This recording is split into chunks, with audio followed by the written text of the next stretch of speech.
So you have this quite new recent. new hobby, is it something that helps you creatively? Why have you adopted? Tell us what you have. I've seen your Facebook post. You have shrimps. It's bizarre. I have shrimps. I have turtles. And they're I rare, have- right? Yeah, rare. I like the rare stuff. The rare stuff is fun. I'm what they call an oddball collector. So I collect the unusual fish.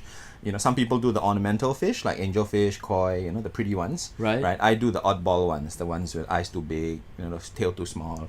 You know. But And they cost more. They cost more because they're unusual. They're mostly wild caught. Nobody breeds them. Okay. You know, they're not popular enough to be bred. So they So how- come from the Amazon. They come from all these exotic places. They cost more.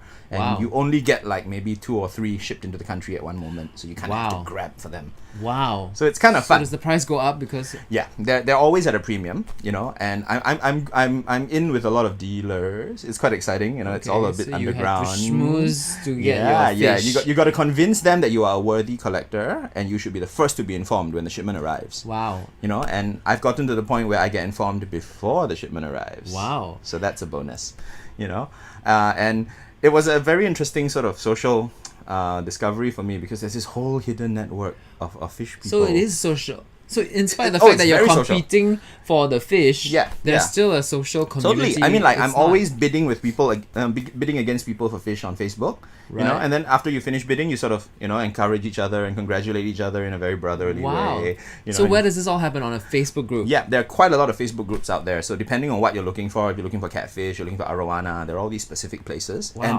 literally it's like, okay, so bidding closes at 10 and then like at, 9:58, there are like a dozen people all waiting to snipe and Oh, be that wow. last person in, and then everyone congratulates the one who won. So it's kind of nice, you know. And Nice. I've had situations where someone bid for something, I lost it to them, and then I sort of said, oh, I really wanted that, and they actually contacted me and said, if you really want it, have it. Oh wow. So it's kind of friendly, you know, Okay. because we all share the same worries and problems and concerns. So I think that's cool. And you go over to each other's houses to.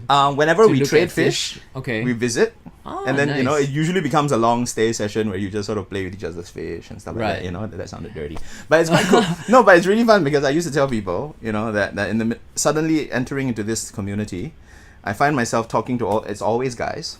Right, Okay. almost always guys. Really? Interesting. Yeah. So I'm always texting all these guys. How long? Tell me size, location. Okay. You know, Wow. and that's the first thing you ask for, right? Like someone Right. says catfish for sale. How long? What location? Yeah. There you go. Interesting. So hey, it's social. And so it's only on Facebook. There's no Reddit group or any kind of. No, thing. I don't think they've gone that far. You know, Okay. it's kind of important for them to, I guess, see what it is that they're talking about. Oh, there are all these WhatsApp groups as well. Interesting. You know. Okay. But what's fun is, the reason I'm doing it, if you're curious to know, is Okay. because it's extremely relaxing. You know, not the buying of fish part. That's It's to really watch, tense. But right. yeah, you know, when you sort of finish all the water changing and all the cleaning and all the feeding, and you sort of sit back and look at it, it's unbelievable. It's Wow. really unbelievable. You know. Do you use your artistic nature to create like different?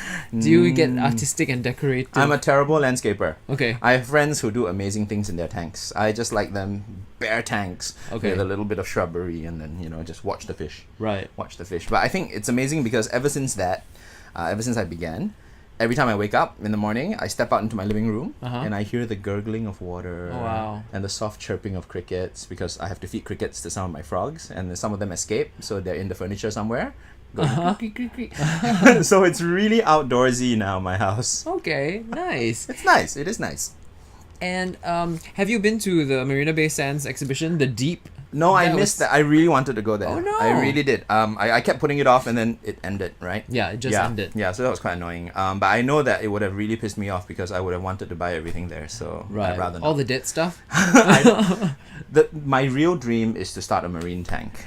You know, Okay. everything I have now is freshwater. Right. But marine tanks are hard to maintain. It's Yeah. kind of scary. So I went to it.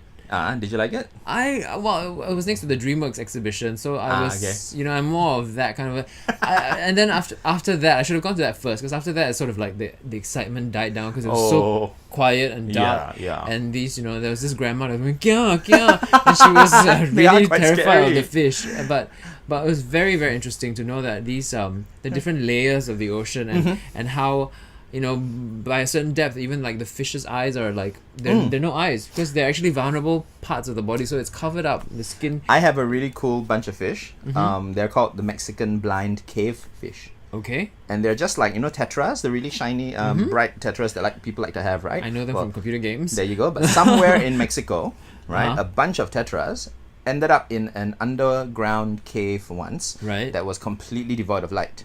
Right. And over generations, they Uh-huh. became completely white, so they're albino, Okay. and their eye sockets completely sealed up, and they have no Wow. eyes because they need the energy to stay warm Right. instead of to right. maintain sight.